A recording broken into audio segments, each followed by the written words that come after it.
Greenshade Lore, Part 2.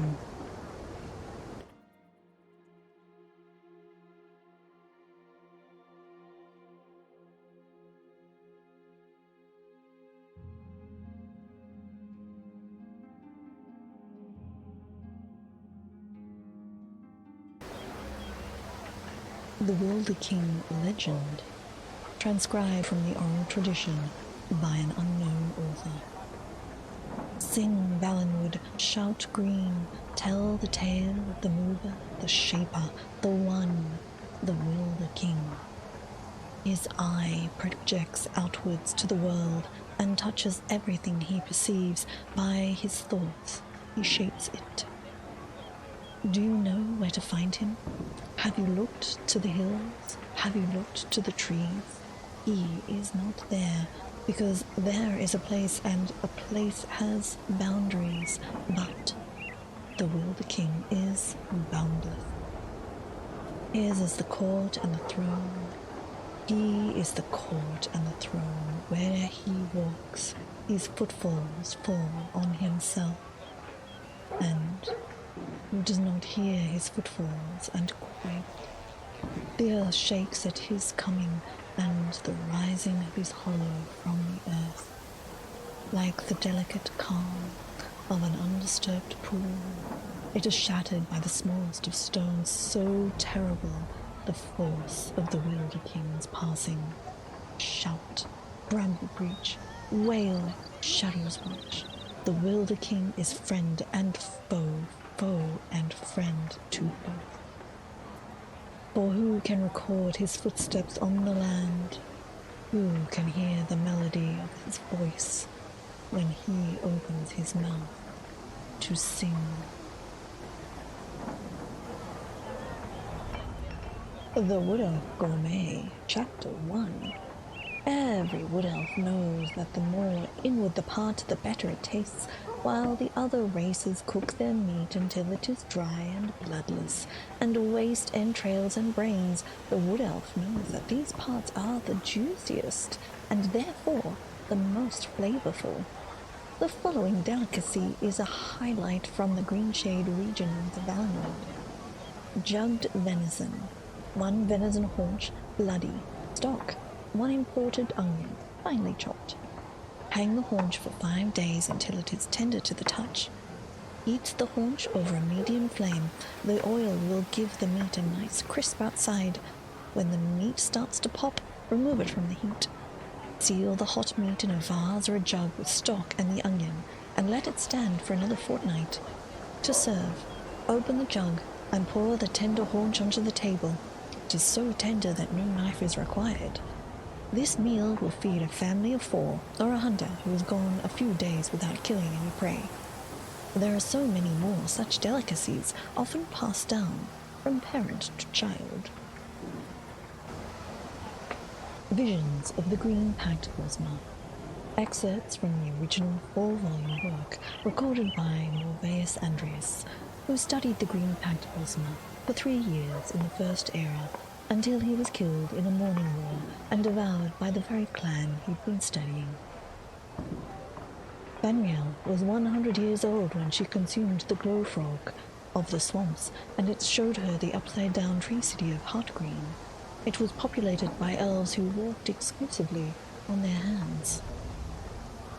Vanrion, the thief, who successfully demanded more than 200 payments after invoking the right of theft, was once said to have had a vision after climbing into a tree that had appeared in the middle of the forest. The tree had purple leaves, and as Vanrion told it, when he sat amongst them, they gave off the most pleasant fragrance. The sweet scent lulled his mind into a state, and in that state he saw a circular grove of trees. The further he went into the grove, the wider the circle became, so that he could never reach its true center. As he wandered, he met the most beautiful spirit, and when she spoke her sentences, began with the last words that they all made circles. River, come, lie with me by the... She beckoned. Vanrion only came to his senses when, slumped in a stupor from the powerful odor of the leaves, he fell from the branches of the tree. He survived the fall but broke his leg, thus ending his thieving career. He spent the rest of his life searching for the forest for the tree with the purple leaves, but never found it. Then I asked the tree thing whether it is right for the packed Bosmer to say that they see these visions, and whether it wouldn't be better to say that they imagine them. It is clear that these strange apparitions of cities and groves and other such wonders don't exist either unknown or in oblivion. The tree thane took a long drink of whatever foul fermented milk was currently in fashion, and looked at his feet and then at the sky. You say the world ends what you can see with your eyes. We say that is where the world begins. Woodhof, a pocket guide. Since the disappearance of Valinesti, there is no city that completely expresses the character and history of the Wood Elves more than Woodhof. Situated on the southwestern shores of Valenwood, Woodhof had a humble beginnings as an imperial settlement, constructed and maintained by the emperors in order to facilitate trade with the region's Wood Elf settlements. The Wood Elves of the region reacted with a mixture of curiosity, friendship, and hostility to the city, which was part thriving port town and part fortress, protecting against the wilds of Valenwood. Several times, hostile Bosmer led assaults against the city walls. Several times they managed to bring down sections of the wall with concentrated bursts of powerful destruction magics, only to be driven back by the tenacity of the Imperial forces and their superior equipment. A peace was eventually struck with the green-packed Bosmer of Valenwood, and in time, a Bosmer settlement straightened up and even overtook the Imperial buildings, as that special connection which the Wood Elves have with their forest was invoked to create the tree homes and walkways that are characteristic of the Bosmer settlement. As the Bosmer became an instrumental force within the Empire, control of Woodhof was gradually ceded back to autonomous Wood Elf rule. A tree thane was established in Woodhof, and while parts of the city that had been constructed by the Imperials fell into disrepair, the city as a whole thrived. Within a generation, the tree thanes of Woodhof gained a reputation for determined leadership and fair judgment among both the Wood Elves and their allies. At the time of writing, the tree thane of Woodhof is Thariel, and she governs both as tree thane and as a member of the Thalmor under Queen Irens of the newly formed Altmer Dominion. Woodhof continues to be a major port, along with Seaside Sanctuary in Valenwood, and it is home to members of all races. Words of Clan Mother Hanisi to her favorite daughter. Part 1. Hanisi tells you, you are no longer a moving kitten, and you have learned to keep secrets from Hanisi, and so Hanisi tells you. In the beginning, there were two littermates, Hanor and Fadomai. After many phases, Fadomai said to Hanor, let us wed and make children to share our happiness. And they gave birth to Alakosh, the first cat, and Hanor said, Alakosh, we give you time, for what is fast or slow as a cat. And they gave birth to Kanathi, the winds. Kanathi, to you we give the sky, for what can fly higher than the wind? And they gave birth to Magnus, the cat's eye. Magnus, to you we give the sun, for what is brighter than the eye of a cat? And they gave birth to Mara, the mother cat. Mara, you are love, for what is more loving than a mother? And they gave birth to Srenda, the runt. Srenda, we give you mercy, for how does a runt survive, except by mercy? And many phases passed, and Anur and Fadomai were happy. And Anur said, we should have more children to share our happiness, and Fadomai agreed, and she gave birth to Himora, and she gave birth to Hasim, and she gave birth to Merun, and Mafala, and Zanguin, and Shiagorath, and many others. And Fadomai said, Himora, you are the tides, for who can say whether moons predict the tides or the tides predict the moons? Hasim, you are the hungry cat, for what hunts better than a cat with an empty belly? Meruns, you are the Jacques Agit, for what is more destructive than a kitten. Mufala, you are the clan mother, for what is more secretive than the ways of the clan mothers. Sanguine, you are the blood cat, for who can control the urges of blood? Shiokorath, you are the skooma cat, for what is crazier than a cat on skooma? And the Nur said, 2 litters is enough, for too many children will steal our happiness. But Kinathi went to Faramai and said, Father, my mother, Kinathi grows lonely so high above the world where not even my brother Alkosh can fly.